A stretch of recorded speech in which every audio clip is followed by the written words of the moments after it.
Kurdistan एक छोटा सा इलाका है जिसमें देखा गया जब माँ बाप सुबह काम पर जाते थे तो अपने बच्चों के इर्द गिर्द मिट्टी से एक लकीर खींच देते थे और उनको बाहर ना निकलने की चेतावनी देते थे।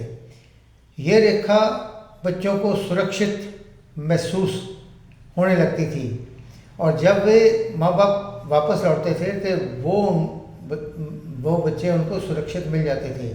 देखा जाए हम सभी ने अपने इर्द गिर्द ऐसी ही सूक्ष्म रेखाएं खींच रखी हैं और ये सूक्ष्म रेखा जन्म से ही खिंच जाती है। कोई हिंदू बन जाता है, कोई मुसलमान बन जाता है, कोई सिख बन जाता है, कोई ईसाई बन जाता है।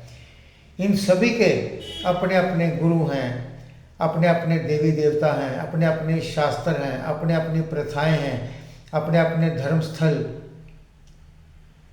संत वगैरह अपने अपने सभी के हैं और ये इनमें अपने आप को सुरक्षित महसूस करते हैं। इनकी अपनी अपनी धार्मिक प्रथाएं भी हैं। कोई एक भेड़ की बलि देकर भगवान को खुश कर रहा है और कोई उसी भेड़ की पूजा करके अपने भगवान को खुश कर रहा है।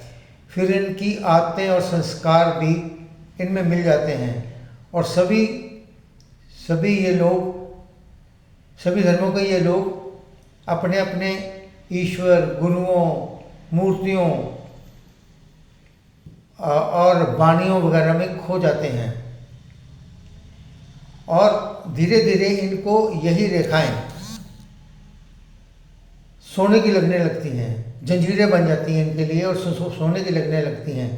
अगर ये लोहे की हो तो कोई तोड़ना भी चाहेगा, लेकिन इनको ये सोने की लगने लगती हैं और कोई इनसे निकलना नहीं चाहता। अगर कोई ज़बरदस्ती इनको निकालना भी चाहे तो वो नाराज़ हो जाता है और वो गुलामी महसूस करने लग जाता है।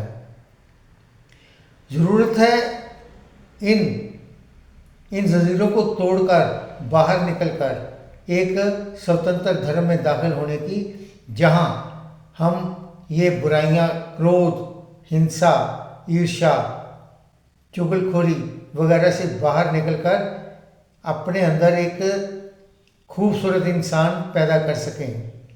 जहाँ तक परमात्मा का प्रश्न है, परमात्मा को पूजा की जगह समझना ज़्यादा ज़रूरत है। एक प्रिज्म होता है साइंस में, जिसमें से जब सूर्य की किरण निकलती है तो वो 7 रंगों में बट जाती है।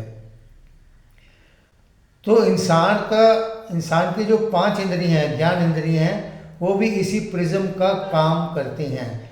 जब परमात्मा की किरण उनमें से गुजरती है तो वो अलग अलग चीज़ों में बट जाती है।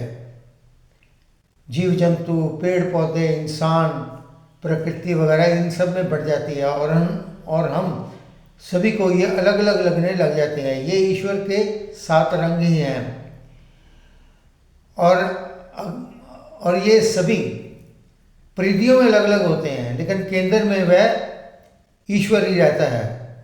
इसलिए स्वामी रामतीर्थ ने भी लिखा कि God is he who has centre everywhere but circumference nowhere. और जो इंसान परिधियों पे अलग अलग ना देख करके उसको केंद्र में उसी को देख सके, वही उस ईश्वर को देख पाता है। Thank you.